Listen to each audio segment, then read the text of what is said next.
Welcome to Joint Session Diverse Voices in New York State Cannabis, the podcast where policymakers, legislators, thought leaders, licensees, and advocates come to discuss the evolving landscape of cannabis in New York and beyond.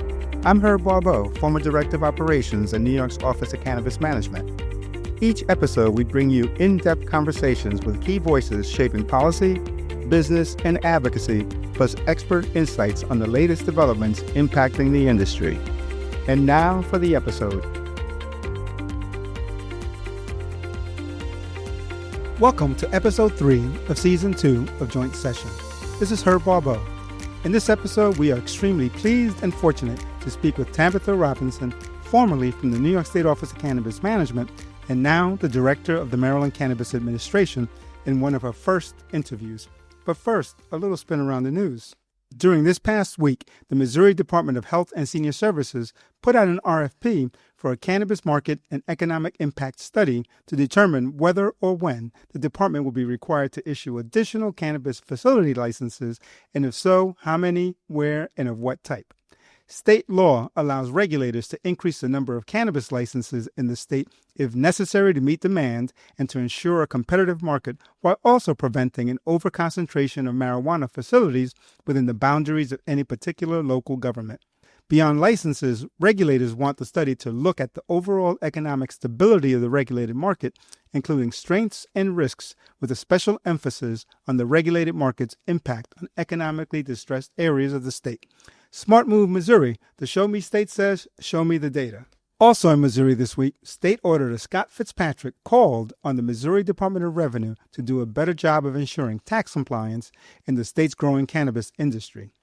Even though the first sales of medical marijuana began in October 2020 and the first sales of adult-use marijuana began in February 2023, the Department of Revenue has not conducted any audit to marijuana tax returns as of January 2025. The department told Fitzpatrick they are working on it. With the significant growth we've seen in the marijuana industry, it's important the department provides proper oversight of marijuana tax returns to identify potential fraud and give the public confidence that taxes are being collected as required by law, said Fitzpatrick in an announcement. Now is probably a good time for folks at the New York State Department of Taxation and Finance to take note. Despite the first sentence in its mission statement, quote, "We aspire to be the best and most trusted organization in cannabis and considered by our consumers in all communities as well as employees, partners, and shareholders," close quote. The former CFO of Acreage Holdings was charged last week by the Securities and Exchange Commission for lying to auditors and falsifying records. In a nutshell, he is alleged to have facilitated a transfer of $4.2 million to Acreage's accounts in December 2019, which was then returned the next month, only to bolster Acreage's publicly reported year-end cash balance. In New Mexico, lawmakers sent House Bill 10, a cannabis enforcement bill, to the desk of Governor Michelle Lujan Grisham. This bill creates a Cannabis Enforcement Bureau under the Regulation and Licensing Department and gives the Cannabis Control Division expanded powers. House Bill 10 delivers enforcement tools to help our state crack down on illegal cannabis operations while protecting legitimate businesses, said Grisham in a statement. I look forward to signing this bill and strengthening the foundation of our regulated cannabis industry. At the March New York Cannabis Control Board meeting this past week, regulators proposed a slowdown of cultivation licensing and loosening restrictions on retailers who want to offer cannabis discounts. They also described for the first time some trade investigations underway. At the start of the meeting, the board approved 101 new licenses, bringing the total number of approved licenses to over 1,600. Of these, 59% are reported to be social and economic equity licensees. Today, 333 adult use shops are open. Patrick McCage, the Chief Operating Officer for the Office of Cannabis Management, said that OCM is finally nearing the end of the November 2023 queue, which has 50 applications left. Several speakers during the public comment period urged regulators to quickly get to the December 2023 queue, as those awaiting licenses are losing money. Felicia Reed, the acting executive director of OCM, in a nod to recent criticism, pulled up slides to explain why so few cultivation licenses have been approved in recent meetings. One slide showed that to date, roughly 6.9 million square feet of cultivation space has been approved. Understanding the yields coming out of the 2025 growing season with an implemented seed-to-sale system and OCM's market monitoring is critical for us to make evidence-based recommendations to the board on future cultivation licensure, she said.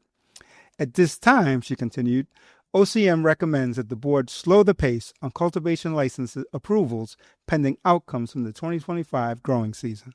Finally, Edible Arrangements is getting into hemp edibles. The company behind those fruit gift baskets is getting into hemp edibles in a big way with edibles.com, the company announced this past week. The announcement directly addressed the Wild West of the hemp landscape today. Despite the estimated $28 billion market, the hemp industry faces consumer challenges due to a market saturated with products that lack consistent quality and testing standards, adding to consumer confusion and hesitancy, the announcement read.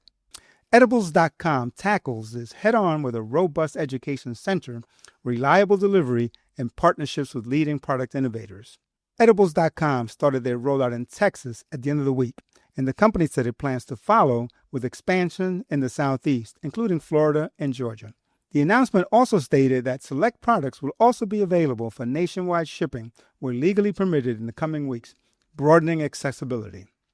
If you loved your fruit delivered by van on a tray arranged like flowers, then this is for you. Thanks to Cannabis Wire for the news. Check out Cannabis Wire at cannabiswire.com.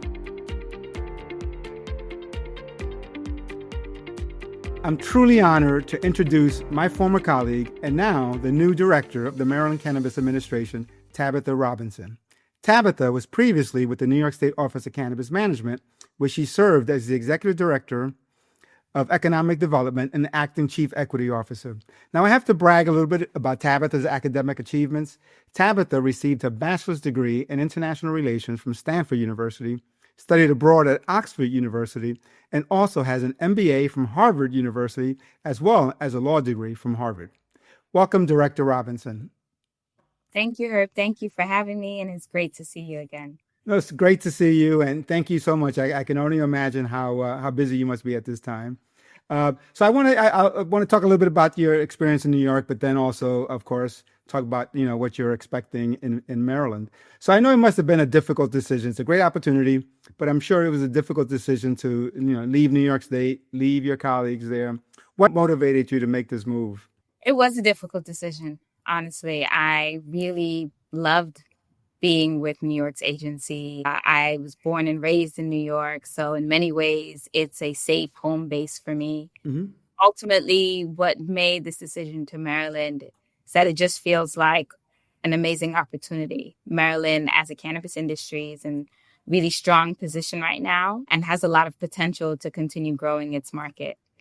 I was fortunate enough to hear about the position. Oftentimes, that's the first hurdle, right? Mm-hmm. So it's not even knowing that there's something to apply to. Right. I was fortunate enough to hear about the position. And when I looked at the job description, it actually made me realize, Tabitha, you're a regulator. Lean in, And so here we are. This is honestly me just leaning in. No, absolutely. And you're going to do a great job. During your time in New York, what social equity initiatives were you involved in creating? And what are you most proud of your time in New York? Oh, so many. We did a lot of really, really great work with New York. I'm really proud of building out the CARD program. Mm-hmm. CARD program, Conditional Adult Use Retail Dispensary program, was the first of its kind in the nation. Mm-hmm. New York was the only state to start its market with social equity and the only state to start licensing with folks who are just as involved, mm-hmm. their families. I'm really proud to say that I played a large hand in that.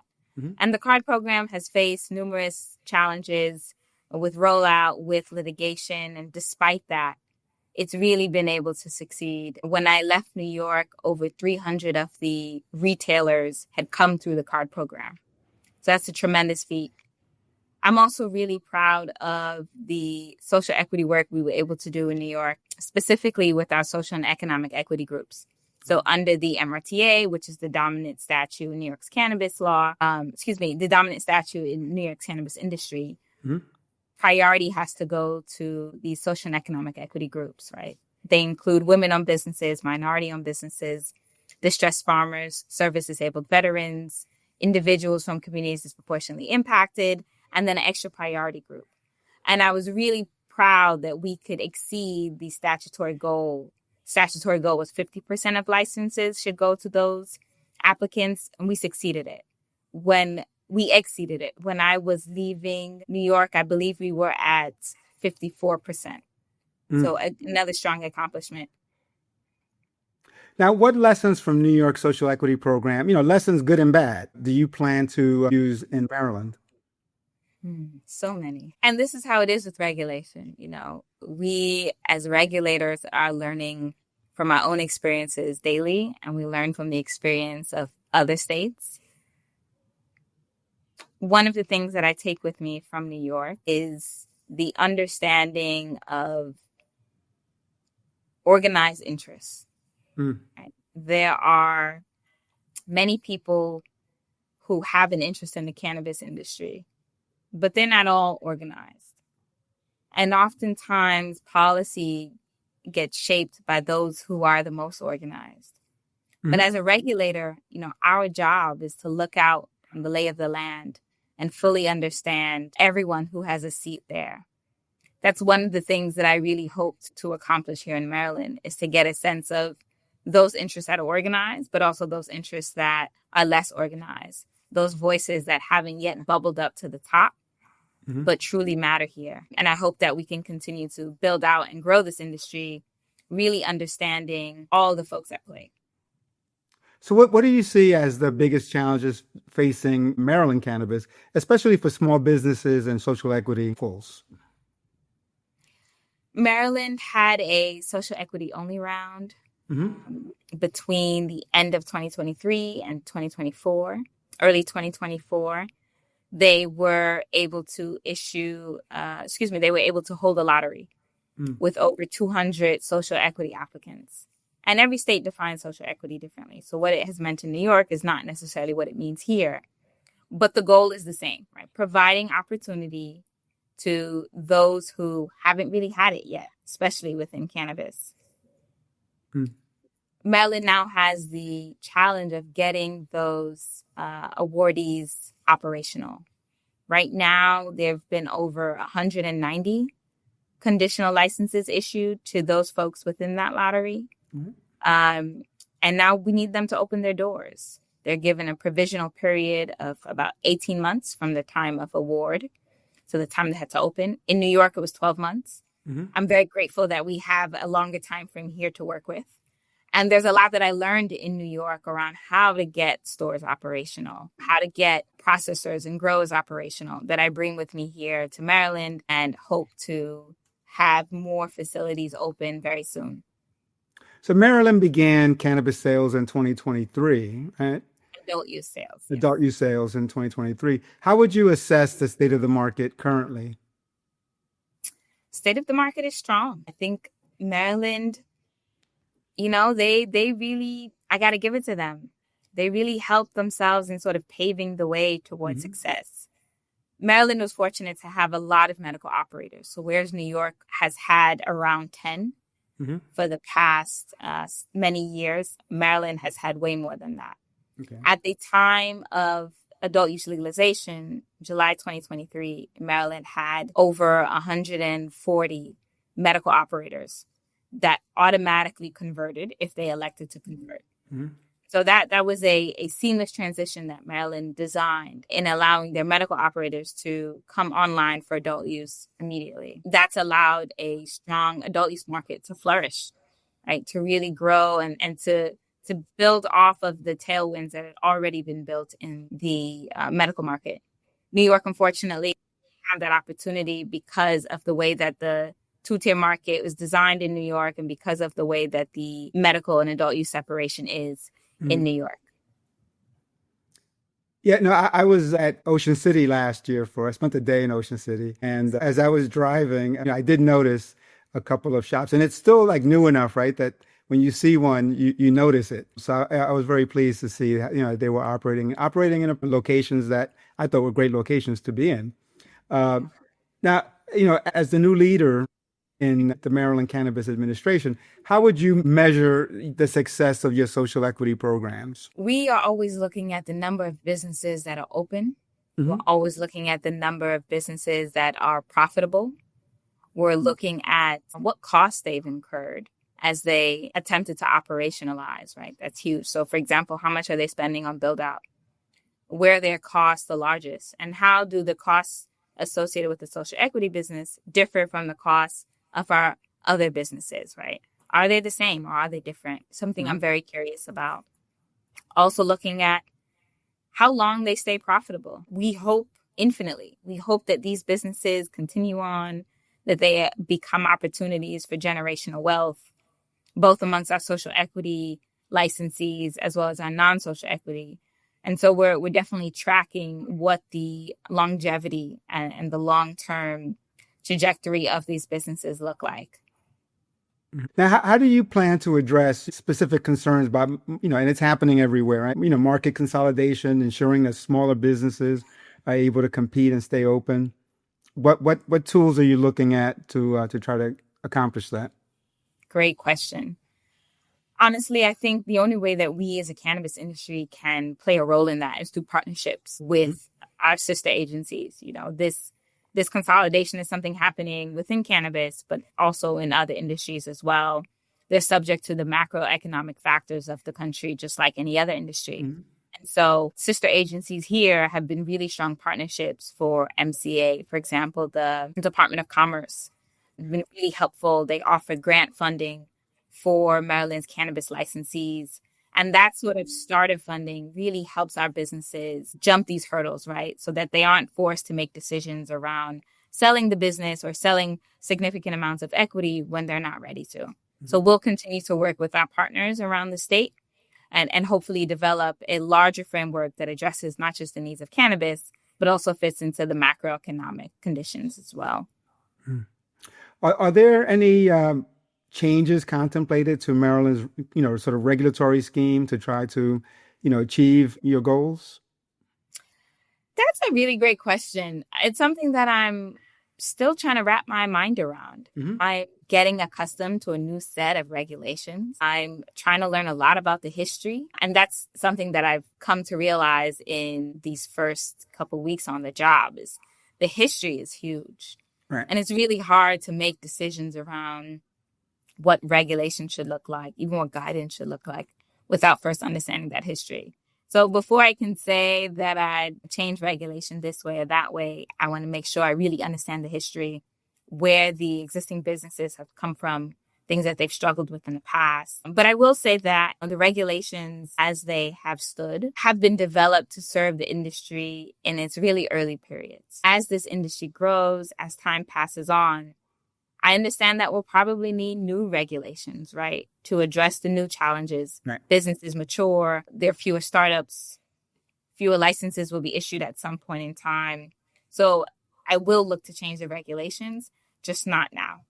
Yeah. No, and I think, you do bring a unique perspective because in New York, you were in the room when regulations were being created, right? So you understand that these, they come from somewhere and that a lot of thought has gone into where they are, that it wasn't some, couple of dumb bureaucrats that put this together.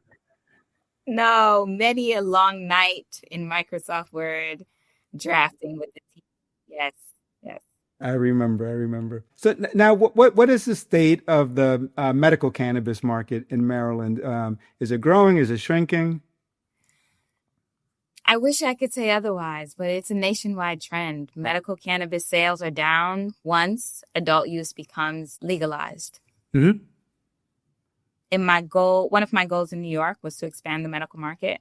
I was able to successfully do that with the rollout of RO expansion. That's what we called it in New York.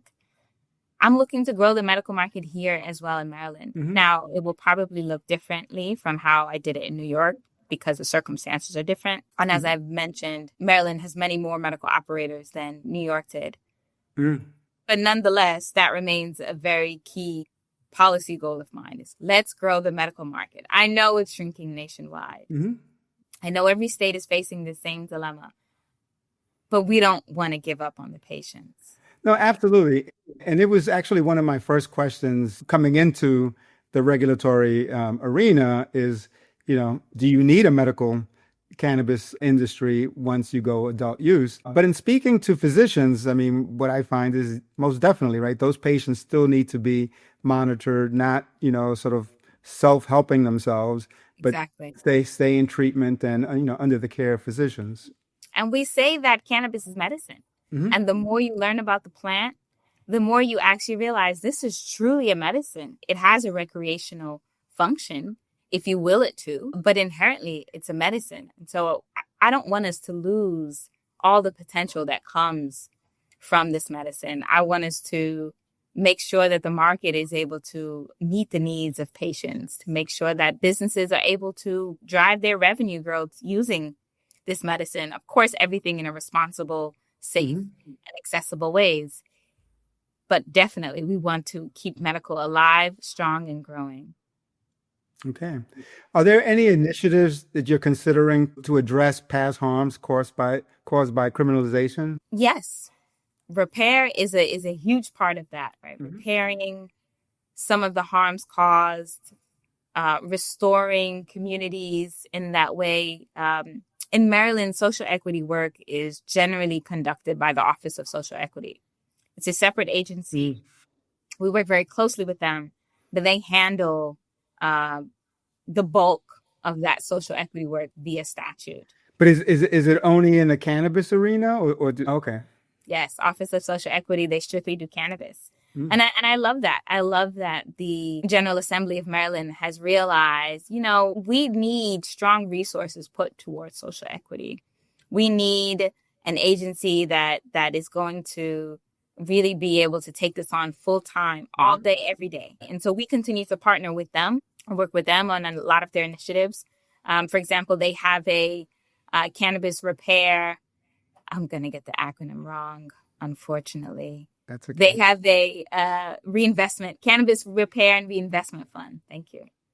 That they are building out right now based upon adult use sales tax revenue, similar to New York. And they are hiring for a grant administrator. So I'm a huge fan of that work, and looking forward to continue to work with them as they build that out. Looking ahead at the next 2 or 3 years, what are your top 3 priorities for the Maryland Cannabis Administration? Top 3 priorities. 1, operationalize those conditional licensees. There are about 190 plus right now who are looking to open their doors. That's a huge priority. 2, expand the medical market. Let's bring those medical sales up. Let's bring more patients online. Let's figure out how we can build that. And 3, I'd say prepare for federal legalization. We know it's coming. We just don't know when. And the Trump administration has not yet issued clear direction on what it plans to do with cannabis. But we want to be prepared regardless. Right. We want to be prepared such that when the walls do come down, as they say, Maryland is able to remain a really strong market. Maryland has had over $1 billion in sales revenue, and I'd like to keep that going forward. I'd like to see that growth and hold strong, even when we're competing with other states and other countries. How many dispensaries do you have open at this point? Over 40. Maryland is vertical optional. Okay. So in addition to... Can you explain what that means? So vertical optional on the adult use side and the medical side. Okay. So you can, when you apply for a license, you can conduct all the activities across the supply chain. Right. Growing, processing, and dispensing. Right. Which is not allowed in New York. Which is not allowed in New York unless you're a micro business. But here in Maryland, you can grow at scale, you can process at scale, and you can sell at scale. Okay. All right. Now, one of the things that you must have learned in New York is regardless of what's happening at the agency, the good work that's being done, there's this outside world, right? There's this outside political world. How are you planning to sort of, contend with that, right? Making sure that the governor remains pleased with the work that's going on, that the legislature remains pleased. And I think, also very importantly, the public, right? Herb, this actually reminds me of your first question to me, I believe. Why Maryland? Mm-hmm. One of the beautiful things about this state is that all levels of government are invested in cannabis success. Mm-hmm. Everyone is bought in. I'm really grateful to Governor Moore and his administration for prioritizing cannabis. I'm grateful to the General Assembly, both on the Senate side as well as the House side, for really taking an active interest in this industry and advocating for bills and programs and policies. And that's really made a difference here, is having that collaboration, that alignment across the layers of government so that we can get the work done. All right. I don't know if I answered your question. No, you did. You did. You're very sharp, and I'm very proud. It matters. I'm very proud of the fact that you've gone there, and I think that's going to happen with a lot of the folks at OCM. I think they're going to be going out throughout the country because I think the work that was done was unique and special, and I think a lot of states are going to take advantage of that. I love to see it. I will say that there's no way I could have assumed this role without my experience in New York. New York was a tremendous opportunity. We pushed the envelope on pretty much everything. And that's really prepared me to be able to innovate here in Maryland. It's allowed me to come in with fresh eyes, to understand the market here. You know, one of the things I'd say has been really exciting for me is I started on a Wednesday, and on Friday I had a budget hearing. Friday and Monday. So within T = 3 and T = 4, I was already going before the Senate and the House to talk budget. Mm-hmm. And as I was prepping and the staff was helping me prep, you know, I would kind of see the reactions at how quickly I was able to pick things up. And I was shocked too. And I realized, well, yes, it's because in New York, we learned what questions to ask. Maryland will answer those questions differently from how New York did. Mm-hmm. But the questions remain the same. Mm-hmm. We all care about medical. We all care about time to operationalize for conditional licensees, right? So as I mentioned here, it's 18 months. In New York, it's 12 months as a provisional. We all care about metric and seed to sale systems. Mm-hmm. So the questions are the same. And that's allowed me to be able to take on this tremendous responsibility to work with this agency and ultimately drive Maryland to the next step, I hope. All right. Well, thank you so much. Now, where can people sort of follow what you're doing and keep tabs on what's going on with the Maryland Cannabis Administration? That's a good question, Herb. I will get back to you on that. All right. On our... Just Google it like I did. Yes, just Google it. Yes. All right. Well, thank you. Thank you for your time today. It's been a real pleasure to catch up with you, and I wish you the best, and we'll be checking in from time to time. Thank you, Herb. As I said, great to see you again, and always a pleasure. Thank you. That's it for this episode of Joint Session Diverse Voices in New York State Cannabis. If you found today's discussion valuable, consider leaving a rating and review on your favorite podcast platform. It helps more listeners find the show. Better yet, share it with colleagues, advocates, and anyone interested in the future of cannabis in New York. Joint Session is produced by me, Herb Barbot, together with executive producer Robert Curtis from Simlev Media. Special thanks as always to Cannabis Wire. You can follow us on Instagram at jointsession.pod and on LinkedIn at Joint Session Podcast. If you have any comments, questions, or topic suggestions, reach out to me at herb.jointsession@gmail.com. Until next time, this is Herb Barbot.